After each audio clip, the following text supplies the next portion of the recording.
Quel est le cours que je donne pour les jeunes à l'École nationale d'humour? Bien, c'est un cours d'initiation à l'écriture humoristique.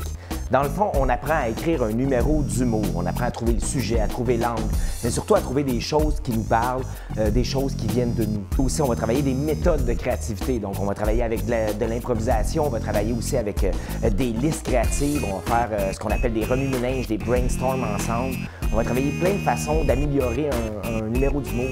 On va aussi travailler comment être sur scène, comment se placer, comment parler, comment envoyer ses gags, comment interagir avec le public. Bref, on va voir tout ça et bien plus de choses, mais surtout, on va avoir énormément de plaisir. Bonjour, mon nom est Martin Racine, je suis humoriste, auteur et aussi enseignant à l'École nationale d'humour dans la section jeunesse. C'est sûr qu'enseigner à des jeunes, c'est différent d'enseigner à des adultes. Parce que l'humour, ça vient de soi. Il faut accepter de s'ouvrir et de se mettre à nu devant le public et de rire de nos propres défauts. Et des fois, à cet âge-là, c'est un peu difficile. Fait qu'il faut savoir leur donner confiance et savoir aussi leur exprimer que le public, il vient pas les juger dans le fond. Il vient s'amuser avec eux. Puis que le public aussi a tous ses défauts, puis qu'il vient en rire lui aussi. Donc, c'est de leur donner confiance, puis surtout de leur apprendre à s'amuser avec ça, puis de prendre confiance en eux aussi à travers ça. Qu'est-ce qui fait rire les jeunes? Bien ça change avec l'âge. C'est comme dans la vie. Plus vous allez être jeune, plus qu'est-ce qui va vous faire rire, c'est le physique, les choses grosses. Hein? On se souvient, les jeunes vont aimer aussi, les plus jeunes, des films de Charlie Chaplin où c'est joué gros. On veut aussi des personnages avec des drôles de voix, des drôles de mimiques. Et plus on va vieillir, plus on veut des choses qui se rapprochent de nous. Donc lorsqu'on va être adolescent, on va rire de l'humour d'un peu plus de situation. Donc des humours des fois où certains, le fort devient le faible ou des choses où on est plus dans des points communs. Et plus on va vieillir, plus on va chercher des choses qui nous parlent à nous, qui nous confondent, qui veulent nous surprendre. Souvent, quand on est jeune, on peut écouter un gag plusieurs fois. Quand on est vieux, qu'est-ce qu'on cherche? C'est l'effet de surprise. C'est une fois qu'on a entendu un gag, bien, malheureusement, la deuxième fois, il est moins drôle. L'autre jour, moi puis ma blonde, on fêtait notre anniversaire, puis comme à chaque année, bien, je l'emmène au restaurant. Puis 2 heures plus tard, je passe la reprendre. Tout le monde passe une belle soirée. L'autre jour, moi puis ma blonde, on fêtait notre anniversaire. Puis comme à chaque année, bien, je l'emmène au restaurant.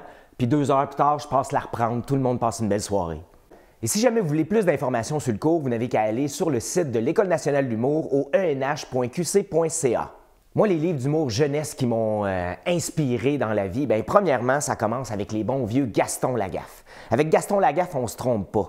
Donc, c'est tellement une suite de grosses niaiseries faites par un gars un peu imbécile, et ça sur des milliers d'albums. Bon, peut-être pas des milliers, mais au moins une bonne dizaine d'albums. Ça, c'est excellent pour apprendre à un jeune à aimer, à toucher un livre, à aimer les livres. Donc, tous les jeunes de 6 jusqu'à 77 ans, Gaston Lagaffe, c'est un must. Ensuite, pour les préadolescents, adolescents, lorsqu'on est rendu un peu plus loin dans la lecture, moi, quelque chose qui a changé ma vie, qui m'a fait adorer les romans, c'est les bons vieux raisins. Donc, le dernier des raisins, y a-t-il un raisin dans l'avion, des hot dogs sous le soleil? Donc ça, c'est génial. C'est l'histoire d'un gars extrêmement gêné qui porte des lunettes. Donc déjà là, moi, je m'identifie. Et celui-là tombe en amour. Donc c'est des histoires de polyvalentes, c'est des histoires que les jeunes vivent tous. Et c'est traité avec tellement d'humour. Donc c'est un anti-héros qui accepte de rire de lui-même. Et je trouve que c'est quelque chose que les jeunes devraient apprendre, peut-être, d'apprendre de rire de ses problèmes plutôt que de trop s'en faire.